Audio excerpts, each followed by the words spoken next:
बाल विकास और शिक्षा शास्त्र के जो यूनिट सेकंड है अधिगम, बहुत इंपॉर्टेंट। और इसमें इतने सिद्धांत हैं कि 100% क्वेश्चन आते हैं और 100% वो क्वेश्चन सही होते हैं अगर हमने थोड़ा सा भी उस चीज को ढंग से पढ़ा है। इस पूरी यूनिट के जितने भी सिद्धांत है वो मैं आपको सभी पढ़ाऊंगा, कैसे उनको याद करना है, एक भी क्वेश्चन आपका गलत नहीं होगा। अच्छा, इसके साथ ही मैं आपको एक सूचना दे दूं कि जो मैंने फर्स्ट यूनिट का आपसे टेस्ट पेपर लिया था उसमें आप सभी का योगदान, सभी ने भागीदारी की और बहुत ही शानदार तरीके से रेस्पॉन्स इतना जबरदस्त रहा कि मैं अब और ज्यादा मेहनत करने को मोटिवेट हूं कि क्यों ना फर्स्ट यूनिट का ही एक पेपर आपसे और लिया जाए 50 क्वेश्चन का। लगभग 100 क्वेश्चन ये हो जाएंगे और चूंकि सम्मिलित करने वाले क्वेश्चन होते हैं तो मान के चलिए उन 50 क्वेश्चन के अंदर भी कम से कम 70-80 क्वेश्चन आराम से होते हैं।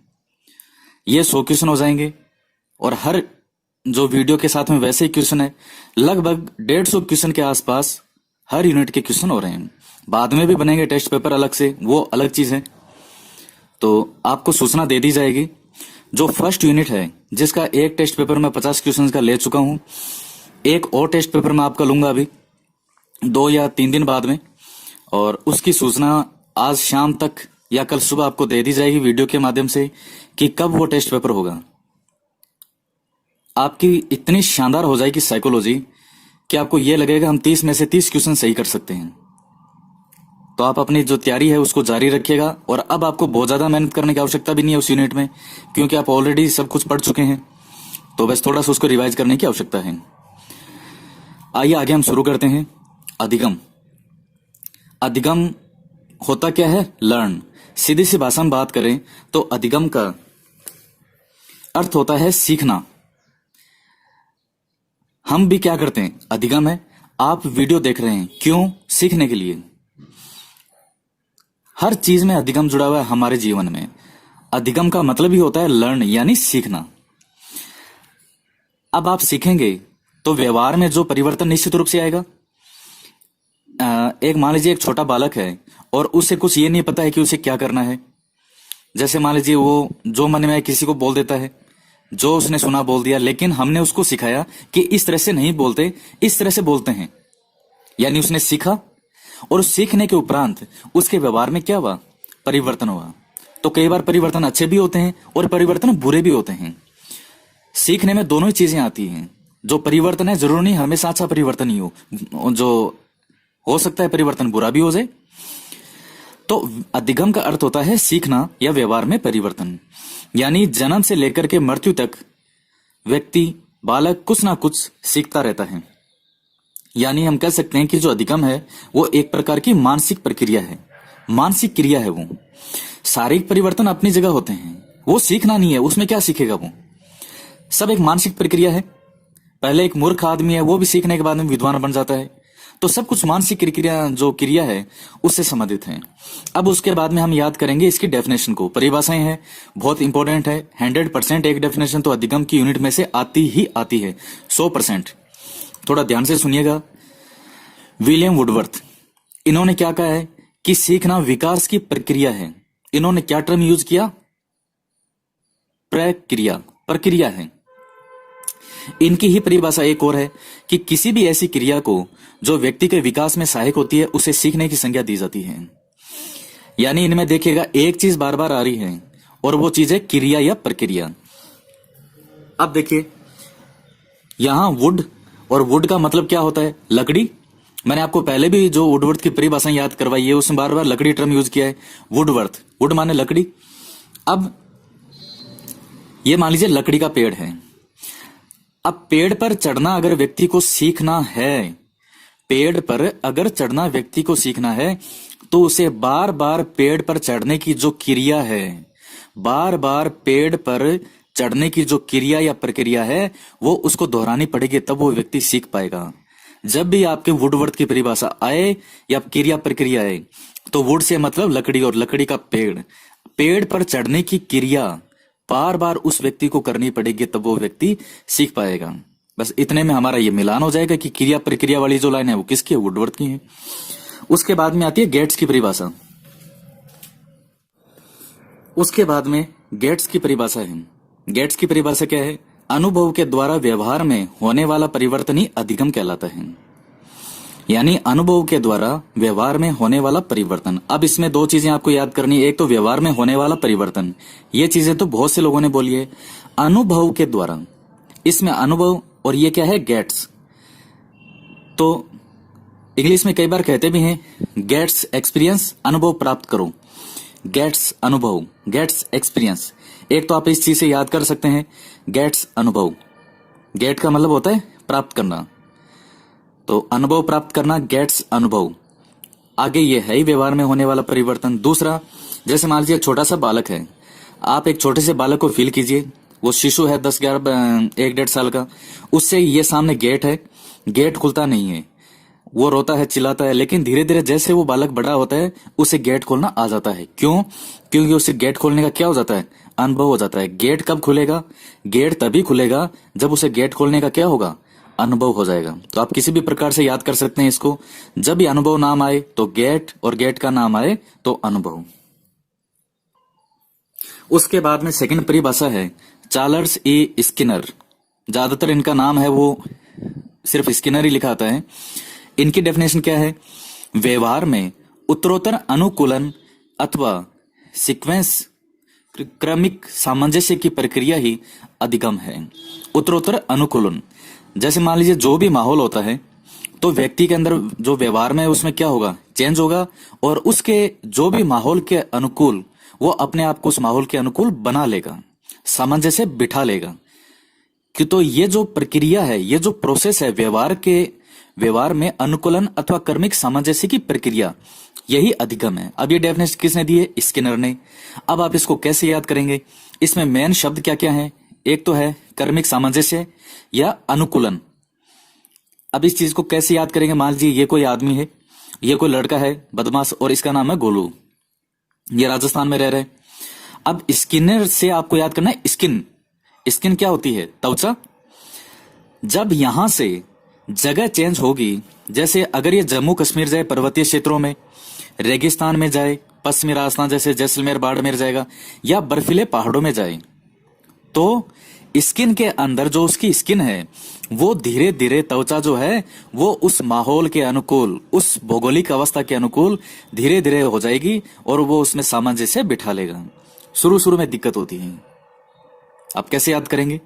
स्किन, ये कोई व्यक्ति है या हम है, हम सभी अगर किसी भी जगह चेंज करते हैं, स्थान परिवर्तन करते हैं, तो हमारी जो स्किन है, त्वचा है, वो शुरू शुरू में उसको दिक्कत होती है, लेकिन धीरे धीरे हमारी स्किन उस माहौल के अनुकूल अथवा सामंजस्य बिठा लेती है। स्किन से स्किनर, और जब इस सामंजस्य और अनुकूलन की बात आएगी, स्किन अनुकूलन बिठा लेगी। उसके बाद में आती है करो एंड करो। अब ये करो एंड करो की क्या है? अधिगम, आत्म ज्ञान और अभिव्यक्तियों का अर्जन है। वैसे भी ज्यादातर करो एंड करो की जितने भी परिभाषाएं उनमें कम से कम 3 या 4 या 5 वर्ड होते हैं, कोमा लगा लगा के। अब आप इसको कैसे याद करेंगे?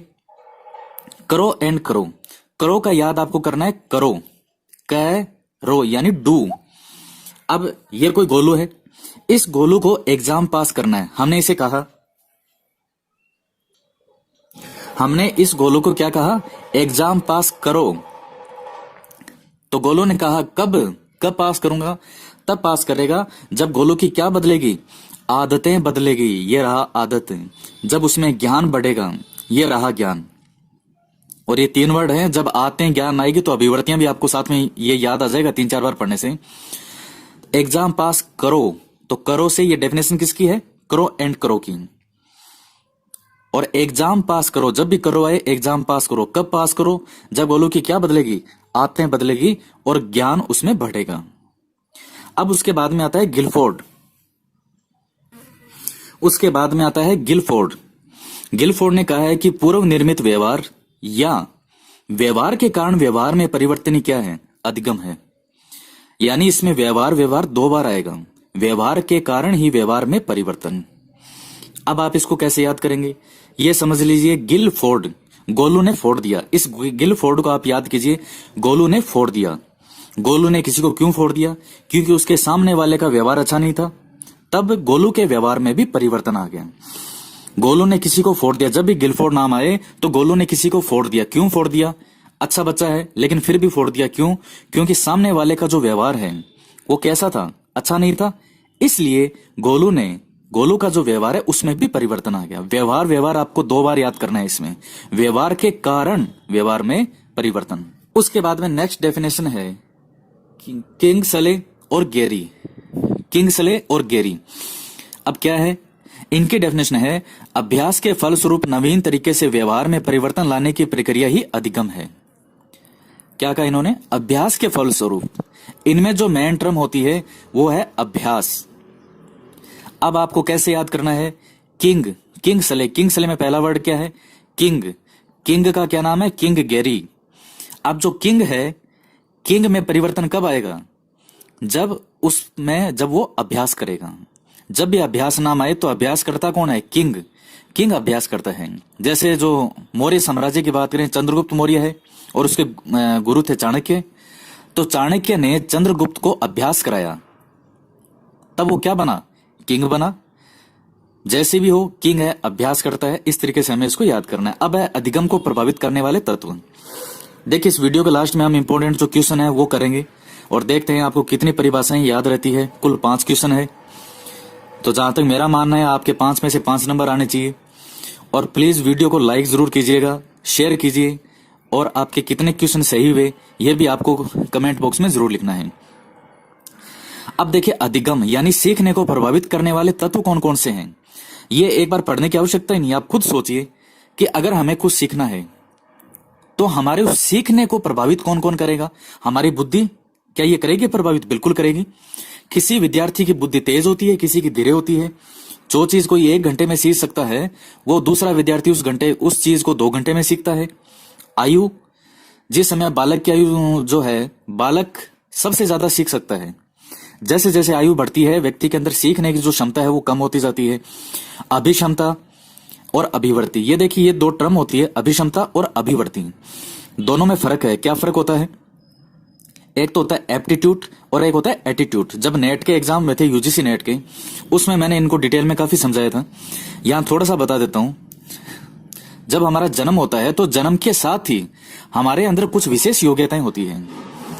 जैसे सचिन तेंदुलकर है, उनको भगवान कहा जाता है क्रिकेट का। अब जरूरी नहीं कि हर व्यक्ति सचिन जितनी मेहनत करेगा तो वो सचिन बन जाएगा। क्यों? सचिन के अंदर जो क्रिकेट है वो जन्म से कूट कूट के बराबर है। एक मान लीजिए कोई शिक्षक है तो किसी व्यक्ति के अंदर शिक्षक का गुण कूट कूट के बराबर। जैसे एपीजे अब्दुल कलाम है, वो भले ही देश के राष्ट्रपति रही हो, मिसाइल मैन हो, साइंटिस्ट हो, लेकिन आज भी जो उनकी सबसे ज्यादा पहचान है वो एक शिक्षक के रूप में है। जन्म से ही जो हमारे अंदर एक गुण होता है उसे हम कहते हैं अभिक्षमता। और अभिवृत्ति, हमारे आसपास के माहौल से हम जो गेट प्राप्त करते हैं, जो सीखते हैं, जो हमारे व्यवहार में परिवर्तन है, उसे कहा जाता है अभिवृत्ति। ये सब प्रभावित करेंगे।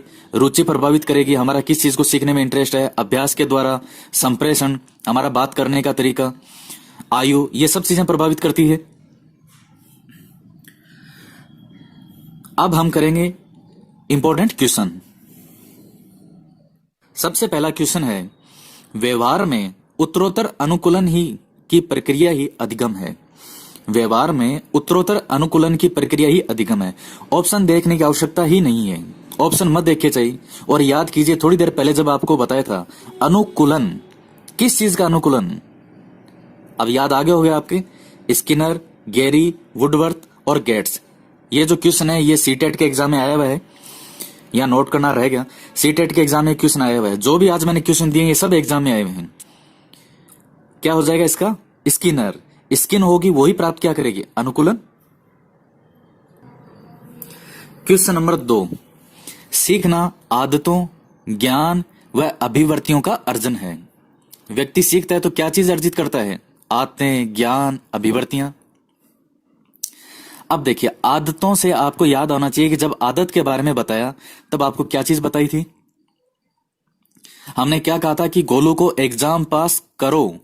एग्जाम पास करो। गोलू ने पूछा कि कब करो? जब तुम्हारी आदतें बदलेगी। याद कीजिए, वुडवर्थ, करो एंड करो और गेट्स। तो आप हिंट समझ गए होंगे, करो एंड करो।